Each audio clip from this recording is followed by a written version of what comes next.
With a win in race 3, Ben Young matched Steve Crevier for second in all-time Bridgestone CSBK race wins. Can he double up here in AMP and etch his name into the record books? It's round 2 of the Canadian Superbike Championship season, and the GP Bikes Pro Superbike feature class has been officially put on notice by Van Dolder's home team Honda rider Ben Young after his tone-setting sweep of round 1 at Shannonville Motorsport Park, not to mention a race 1 victory here in Nova Scotia by the skin of his teeth. Already surpassing his win total for all of 2025, Young enters the final race at Atlantic Motorsport Park as the definitive favorite, but knowing the competitive crowd behind him are eyeing the top step of the podium more intently with each of his victories. It's time to put it in gear and go Superbike racing in Shubenacadie.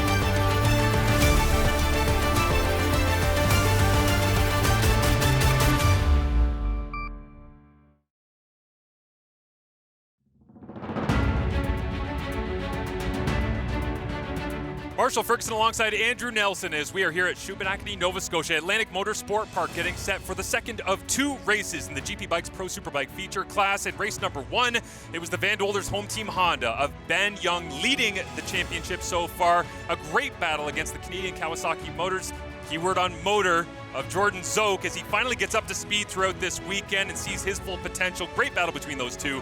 Do you think that Zoke can get over the hump and take a victory from Ben Young?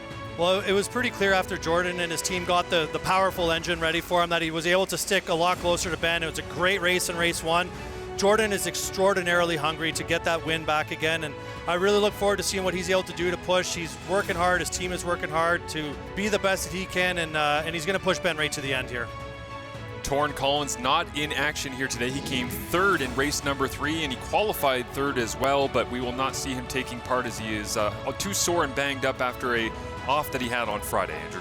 Yeah, it sucks for Torrin and all the effort that he put forward in this, but hey, understandable, he's making the smart decision for him and his body and the safety of other riders. Look forward to seeing him back on the grid hopefully very, very soon as the talented defending champion of the Pro Supersport class is bowing out from this Pro Superbike matchup as we get a look at the rest of the grid. And Connor Campbell as well, out with the collarbone injury that he sustained earlier on this weekend in this event as we take a look around Atlantic Motorsport Park that put on a great show in Superbike race number 3.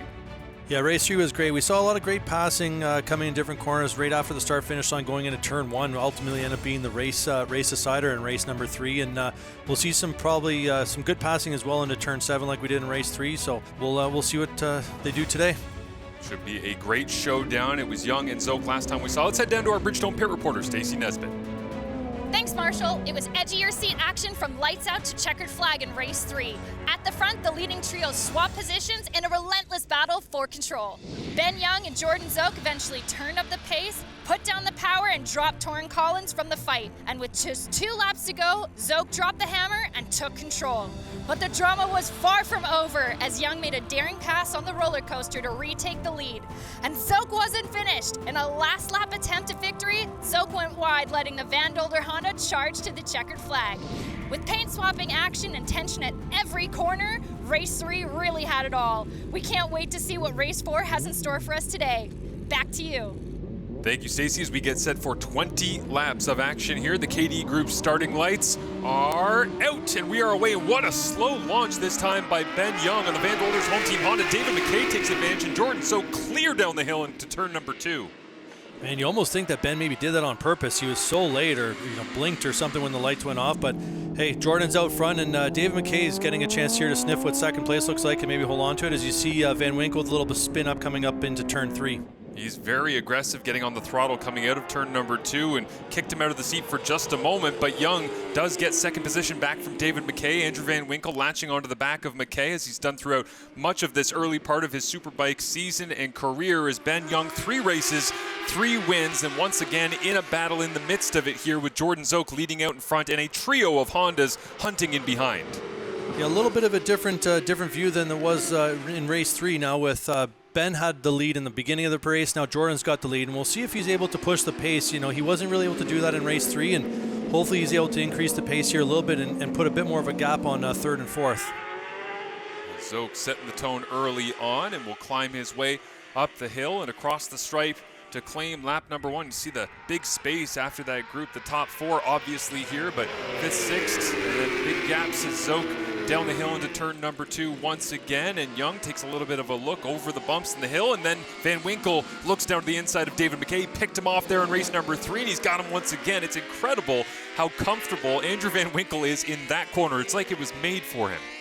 Well, where he rides back home, it's a really tight technical track as well, so he's kind of used to these tight, hard braking corners. You see him taking a look up on the inside of David McKay, going here on the outside of turn 1, on the inside of turn 2, and then trying to miss some of those bumps, but really comfortable with the bike moving around and going to push the front over the bump where the new patch is. But hey, he just got in there. McKay just had to go wide, and that was it. You know, you got the position, go hunt down Ben Young now. As it is Zoke in front of Young, and now Andrew Van Winkle up into the podium positions, and his race pace day over day in the first couple of rounds here has been significantly better as the weekend has evolved. Maybe as the track has evolved, in his education of the track, most importantly, is what he's been able to develop in fast order as Zoke leads down the hill once again in race number 4 of the GP Bikes Pro Superbike feature class. Portions of the Bridgestone Canadian Superbike Championship are brought to you in part by Canadian Kawasaki Motors, Pro Cycle, and GP Bikes, Canada's Power Sports Authority. Closed captioning for the Bridgestone Canadian Superbike Championship is brought to you in part by EBC Brakes and Clutches, Gulf Race Fuels, and Scorpion EXO. Welcome back to Atlantic Motorsport Park, Bridgestone CSBK 2026. And round 2 is brought to you by Pro Cycle and Canadian Kawasaki Motors as well, as Jordan Zoke leads out in front of Ben Young, and young Andrew Van Winkle is tucked in behind these two, learning lap after lap after lap the trials and tribulations of a young rider in the Pro Superbike class. He is picking things up quickly, but it's not coming without a couple of errors that have taught him some difficult lessons early on this season. The good news is those difficult lessons at times have led to new steps in Van Winkle's career. I was pretty happy. I don't know. I wish I could have got it in my first race. I was there to begin with, and then obviously I made the mistake. But 3rd place on the first weekend, pretty happy with that. I'm always looking forward to improve. Like, I want to make a Honda 1-2, bump Jordan down a little bit, but have me, Ben, maybe even McKay, that'd be awesome. So that's the goal, at least throughout the season. But I'm pretty happy to get on a podium for my first weekend. It's great to see the improvements that Van Winkle's doing. He's talking about. We saw that happen at Shanville, like you just mentioned, and we're seeing it happen here again at this round. You know, in race 3 he was quite a ways back, and now here in race 4 he's right on these guys. So he's smart. He's improving every single time he rides, and he's doing the right job. So great work for him as a rookie on Superbike. You know, sitting here battling for first place.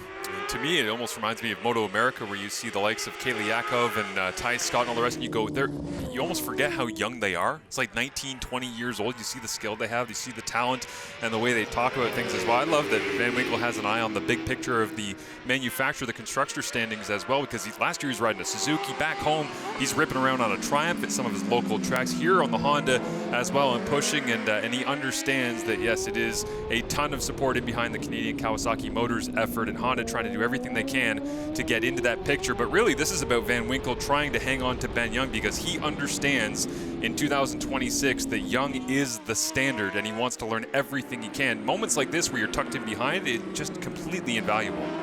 And if you watch Van Winkle, he's following Ben's line almost to a T. So he's just kind of getting some education here as well, whether that be for the race or for his future career. He's going to learn a lot from Ben, as Ben has been the standard for several years now, and now they're basically on the same bike. You know, obviously different setups to the bikes, but he's going to learn a lot. And then Jordan, who's got so many wins around here and so many wins around the whole series, you know what's going on. But Jordan's pace is off a little bit. They're off about a second to what they were doing in race 3, and you can see it's kind of bunching them up, and Ben's looking to start pushing here, and he's going to push Jordan, either make a pass soon, and Ben might want to increase the pace here a bit. Yeah, you wonder how patient Ben can be. He's already into the 109s they drop back here. So they were 107 in race number 3. Great eye by you, Andrew, is down a second and a half at this point. And Young, as you say, happy to sit there, perhaps for now. But if Andrew Van Winkle gets an opportunity to jump into second, maybe even first, he's going to take advantage of that. And how long can Young wait until he pulls the pin and decides to go and get the lap times he knows he's capable of? Well, as we saw in practice and in qualifying, Ben can basically pull the pin anytime and go faster. So maybe Ben's just happy to sit here at this controlled pace, not so much really thinking about where Van Winkle is. And maybe Ben just knows he's got something more than what Jordan is having to offer. These guys got lap timers on board, so they know the speed that they're going. And Ben can also feel the pace that he's doing. And maybe he's just comfortable to sit behind Jordan here. I wonder if we have to cue up the Jaws music for Jordan Zoke, as he understands that if he's not getting past doing this pace due to his lap timer on board, that Young is probably waiting this one out. More from Shubenacadie, Nova Scotia, Atlantic Motorsport Park when we return. Welcome back to Atlantic Motorsport Park in Shubenacadie, Nova Scotia, brought to you by Pro Cycle and Canadian Kawasaki Motors here this weekend, as we see Jordan Zoke out in front of Ben Young. And in behind it is Andrew Van Winkle. In race number 3, it was David McKay that was up close. He has dropped off the pace in race number 4. And so it is just this trio that is up front, battling things out for the podium positions. And barring anything dramatic, it doesn't look as though it's a question of whether they'll make the podium, but which order they will be in at this point. Andrew? They're really stacked up here, and I got to think that Ben's going to look to make a move here and pull a bit of a gap. I think he'd probably be worried now at this point that if Van Winkle were to make a pass on, we're at the past the halfway point. You start thinking about the red flag and where that's going to go, and Ben's just going to want to make this move here and not maybe get caught out by Van Winkle in certain areas. Thought he might have gone right there. He was looking a little bit racy down into turn number 2, and see some of the dark skies around as well, which might help the maybe maturation of the thought process in Ben Young on wanting to go ahead and make this move. But Jordan Zoke trying to play a little bit of defense, taking the defensive line through some of these corners. And I'm pretty sure if the Vandolders home team Honda had rear view mirrors, he would just see Andrew Van Winkle basically going exactly in his tire lines at this point in the race, because as we said, there's not much difference between those two, because Van Winkle clearly trying to follow along with Young and learn on the fly. Yeah, it absolutely looks like copy paste, but I mean, who better to have your teacher than Ben Young, multi-champion like this? So great for Van Winkle, but I think they're just putting in the laps right. I think Ben's happy just to sit there right now. Jordan's probably thinking the same thing. Hey, nobody's making a pass on me either, so he's probably thinking he's comfortable at this pace. And as we get a little bit closer here, the last 7, 8, 9 laps, we'll start to see some moves like we did in race 3. As Andrew Van Winkle tucks in tight, down the hill they go, and we head down to our Bridgestone pit reporter Stacey Nesbitt alongside a special guest from Gulf Race Fuels. I'm here with Nathaniel Greenaway, who's a representative from Gulf Race Fuels. Thank you so much for being here. Can you tell us a little bit about what you do with CSBK? Absolutely. So I'm here to assist the series with fuel teching the riders, and then assisting the riders in any way they need to make sure that they're 100% passing tech and running our awesome race fuel. Excellent. Now, Gulf Race Fuel has been our spec series fuel for the last 3 years. How's that relationship been growing between Gulf and CSBK? It's been incredible. Ross and the entire crew have been nothing but great people with open arms. And Rob Egan with Brooklyn Cycle has been doing an incredible job dispensing the fuel for us. And the relationship has been growing, and it's been going great ever since. Excellent. Thank you so much for being here. Absolutely. Thank you. Great to have Gulf Race Fuels on board alongside Bridgestone support, as well as this series continues to grow as we look at the Zoke, Young, and Van Winkle battle happening. David McKay in 4th, as we said, Alex Michel in 5th, and Mackenzie Wheel in 7th right now on his Snow City Kawasaki. But in 6th is Blaise Fougere, who's been around for quite some time. Want to give him a shout out, one of the locals that's fast around this place on a Superbike. Yeah, great to have a local, but long-term veteran local rider, Blaise Fougere, and one of the nicest guys in the paddock, still around, helps everybody that comes to their local events at Atlantic Motorsport Park. And I raced against him on the track over 25 years ago, and great guy. If you're ever out there, go say hi. I'm sure he's welcome to say hi to you as well. The AMP facility opening for business in August of 1974, and we know another local legend that's always in the Bridgestone CSBK paddock, Gary McKinnon, one of the OGs that was around at the very beginning and is still with us racing and having a lot of fun as well in the twins class here at Bridgestone CSBK. So plenty of great people, as you would expect, on the east coast of Canada making their way into the National Series, but it is Jordan Zoke, Ben Young, and Andrew Van Winkle that are continuing to battle for the podium positions here in round number 2, 2026.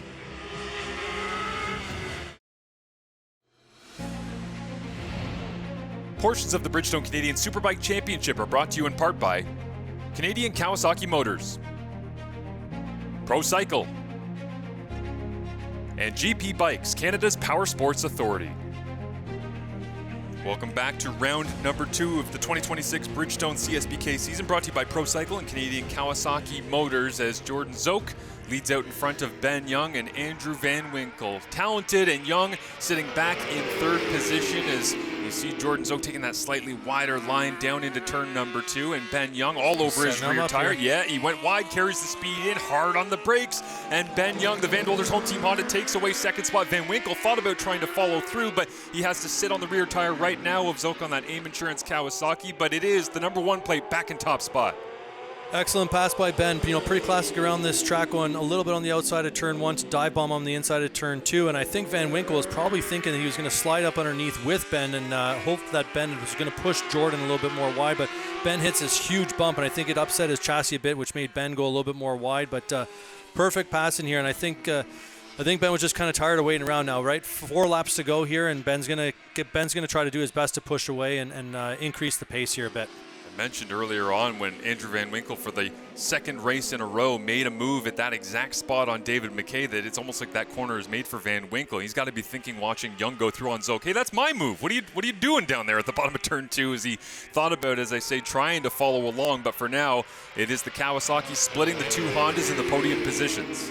Immediately, Ben just drops 0.8 of a second off of the previous lap. So you could tell the pace was a little bit too slow for where Ben was at, and he's going to say, okay, boys, let's go. Let's see what you got here. Try to keep up with me. Let's increase his pace for the next 3 laps, and he's going to try to break the spirits of these 2 guys. And it really just speaks to the quality of Ben Young that we've seen so many times here in Bridgestone CSBK, isn't it? That when he decides to go because he knows he has the potential, even if he's been sitting, maybe saving a little bit of tire, not that there's much tire saving happening here at Atlantic Motorsport Park, but immediately he can just decide now is the time, and you see it viscerally, both just in person and also on the timing sheets. There's a massive wobble coming over the top of the hill there for Ben Young as they climb up towards turn number 9. Those wobbles can be pretty scary on this track because it pushes the pucks out on the pistons of the brakes, and sometimes you got to pump the brakes a few times before you actually get brake power again. So hopefully he pumped him up before he went in, and obviously he did because he made it. These are incredible machines, but they do not like going over endless amounts of bumps and ripples and everything else that comes with the paving here at Atlantic Motorsport Park. It makes life difficult on the machines, and again, down 107.749 for Ben Young. He's pulled almost half a second on Jordan Zoke in 2 laps. Just immediately increased the pace. So he knew where it was at in those 2 laps. 2 laps ago, Ben just said, okay, boys, let's do this, you know. Pulling the trigger, he's taken off right now. This is the pace I think Ben probably thought was going to be the entire race. So he's conserved his tires, he's conserved his energy, just riding behind Jordan for basically 16 laps of the race. So he's ready to rock and go. But, you know, Van Winkle was holding on pretty good to Jordan. Jordan realized, oh my God, Ben's going a lot quicker here. So Jordan's had to increase the pace as well. You can kind of see Ben Young's body language as well on the top of that Vandolders home team Honda through the 3, 4, 5 section. It much more aggressive, much more downhill, tucked in tight, getting everything he can out of it with the front end shaking around as we saw the last time he made his way through the roller coaster. And now coming up on the back of a back marker into turn number 9, as it looks like that is Fougere that we mentioned earlier on, who will inevitably hear the Honda creeping up behind as Jordan Zoke trying to think about pouncing maybe down into turn number 1. That's where he tried to make the move that led to contact in race number 3 of the CSBK season.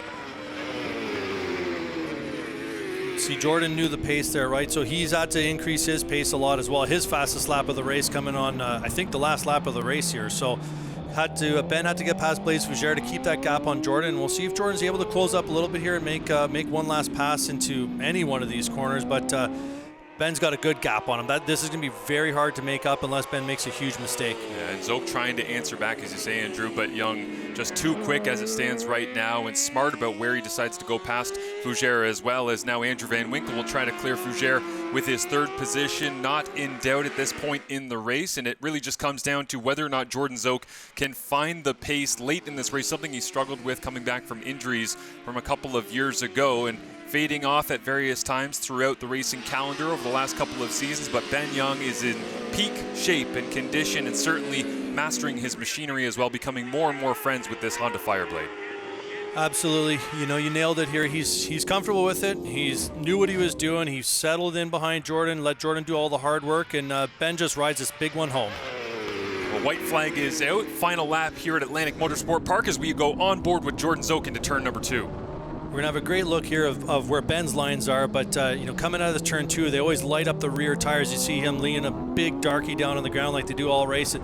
Awesome riding for him, and how they've got the electronics set up for that bike as well. While it's leaving rubber down on the thing, it's still driving hard forward. Absolutely, and the Bridgestone's hanging on deep into this race as well. 20 laps into it, and they're still able to lay down that rubber thanks to the supreme setup of the Vandolders home team Honda, as Ben Young rides the roller coaster one more time, and maybe this time enjoying a little bit more than some of the previous laps here with tighter gaps or wheel-to-wheel battles. This is a walk to another victory. It should be 4 in 4 races in 2026. Unbelievable start to the season for Ben here, well on his way for the championship. But you know what? Jordan's been second every round as well, so he's keeping Ben in check here. But Ben just looks so smooth on such a bumpy track, as he always does. Climbs the top of the hill, and it will be more domination from the Vandolders home team Honda of Ben Young, as it is the Jordan Zoke Kawasaki coming home in second spot. And Young takes a look over his shoulder to see the gap develop, and now he is second all-time in Bridgestone CSBK wins, behind only Jordan Zoke with his 27th career victory. A special moment between those two as they mark the top 2 all-time in history when it comes to wins. As we saw those first and second guys, but another great ride for Andrew Van Winkle in third place as a rookie, and just a strong improvement from race number 3, and Alex Michel getting his first top 5 of the year. Great improvement for him, and local fast guy Blaise Fougere. Yeah, I'd love to see Alex Michel getting into that top 5. Let's head down and hear from our winner, Ben Young. Congratulations, Ben. That was an excellent ride. Not a great start, but we'll work on that. Scott was telling me we tried a different rear this time. Can we tell us a little bit about how that worked today? Yeah, honestly, I didn't get the good launch, but that was part of this plan. We tried a different compound that we haven't even rode, period, never mind this weekend. So that was obviously a gamble, but I was comfortable following Jordan, and I knew with 5 to go that was my window.